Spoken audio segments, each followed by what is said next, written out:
On my daughter's birthday, my husband Liam specially bought a cake to celebrate with her. Soon after, Liam received a phone call about an urgent matter and hurriedly left, accompanied my disappointed daughter as she ate the cake. But she went into anaphylactic shock due to the peanuts in the cake. Anxiously carried my daughter to the hospital, but because of the heavy rain, no car was willing to stop for us. Had no choice but to call Liam, but I heard the anxious voice of my best friend, Sophia, on the other end. Hurry and take my Billy to the hospital, he has a fever. Before I could think further, I quickly spoke, Liam, our daughter is in anaphylactic shock. But Liam impatiently hung up the phone. When I tried to call again, his phone was already turned off. By the time I got my daughter to the hospital, her lips were blue and her breathing was weak. On that day, I completely lost my daughter. Answer the phone. Please answer the phone. I kept dialing Liam's number, but no one picked up. My daughter's face gradually turned pale, and she began to lose consciousness. Mom. Mom. Am I going to heaven? Hearing my daughter's childish voice, my heart felt like it was being torn apart. This couldn't go on. My daughter couldn't leave me. She was so young, so good. I put my daughter under the umbrella and kissed her face, gritting my teeth. I rushed onto the road and stood in front of a car. The driver slammed on the brakes, knocking me down, and couldn't help but curse. Are you trying to die? If you want to die, go jump off a bridge. I was in so much pain that cold sweat poured down my face, and my whole body was covered in scrapes, but I couldn't care about anything else. I grabbed the driver's pants tightly. I begged him to save my daughter. My daughter is in anaphylactic shock. Please take her to the hospital. The man's face showed surprise, followed by deep sympathy. Where's your husband? How could your husband not be by your side in this terrible weather? Poor child. The man spoke while picking up my daughter. My daughter's condition wasn't good. He anxiously ran several red lights before getting her to the hospital. When my daughter was taken into the emergency room, my legs gave out and I fell to my knees. The man was a bit worried and persuaded me to bandage my wounds first. Didn't want to. I just wanted to wait outside for my daughter, but he finally convinced me, the child will be fine. You need to take care of yourself so you can take better care of your daughter later. I tried to stand up, only to find that my knees were already a bloody mess. The man reluctantly helped me go get my wounds bandaged, and I couldn't help but thank him. Thank you.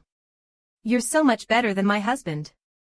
And I never imagined I would meet my husband here. The nurse was bandaging me, the wound was deep, and I was in so much pain that cold sweat poured down my face. I tightly gripped the man's arm, unable to hold back painful groans. To ease my tension, the nurse suggested I turn my head in the other direction. It's when I saw my husband Liam and my best friend Sophia. Liam was holding Sophia's child Billy, his face full of tenderness. He looked up and saw me too, first impatient and then angry. He handed Billy back to Sophia and strode towards me. Sophia gave me a provocative smile.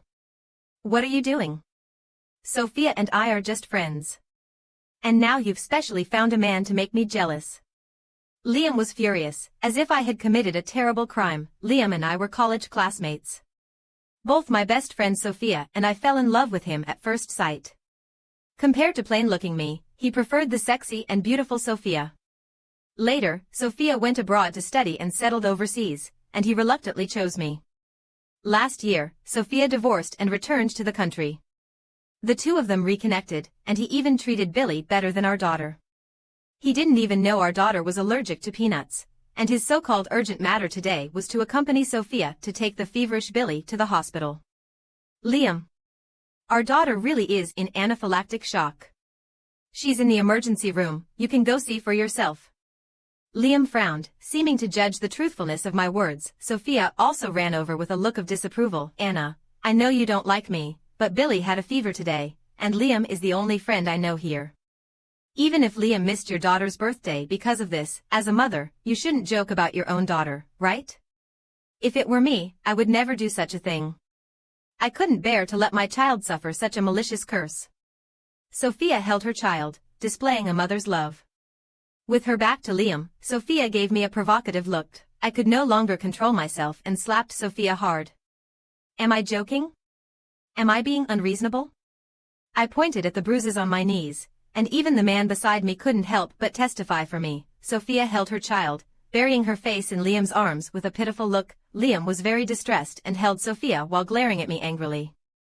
Enough. Stop playing these little tricks, you shrew. No. You can't leave. You need to go see your daughter as her father.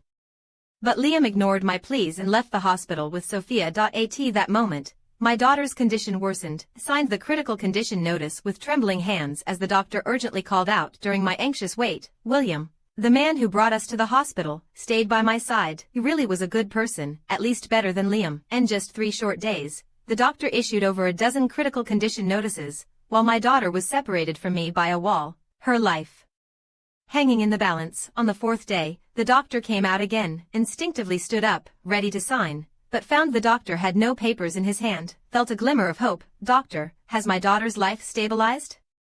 But the doctor silently shook his head, and my heart sank to the bottom. Go talk to your daughter. I stumbled towards the room. My daughter, I didn't even dare touch her face. In just a few days, she had become skin and bones. Seeing my arrival, she slightly opened her eyes and made a faint sound, duh. Dad, my tears flowed uncontrollably. Mommy will call Daddy right away. I took out my phone and dialed that familiar number again. Answer the phone. Please answer the phone. Just when my patience was about to run out, Liam's voice finally came through on the other end. Hello. What do you want now? Billy has a fever. I'm with Sophia while Billy gets in 4. I didn't care about anything else and hurriedly spoke. Liam, our daughter wants to see you one last time. Will you come see her? She loves you as her father so much. Before Sophia came back, Liam had doted on our daughter extremely. He said our daughter was a gift from heaven. Our daughter also loved her tall and gentlemanly father the most, but Liam was extremely impatient. Anna. What are you making a fuss about now? How can you be so vicious as to curse your own child? Sophia's voice came through again on the other end. Liam. Come quick. Billy. Liam hung up the phone. Anna.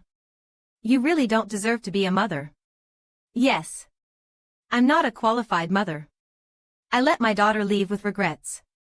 Mom. I don't want Dad anymore. My daughter spoke word by word, her breathing very rapid. I knew she was about to leave me. No. No. Mom. He can be my dad. My daughter pointed at William as she spoke. I looked at him with a pleading expression. In the end, William held my daughter's hand and accompanied her through the final moments of her life. My daughter died, and my heart died with her. William helped me arrange my daughter's funeral. Who could have imagined? My lively and lovely daughter died simply because of a birthday cake. She didn't have to die. If only her father had been willing to give her a little more love, but her father was unwilling, turning to give all his love to Billy instead. My daughter left me, and the one who accompanied her to the end was William, this stranger, not the father she had longed for. I wiped her ashes over and over again, as if she were still by my side, looked around the house, thinking it was time to have a final reckoning with Liam.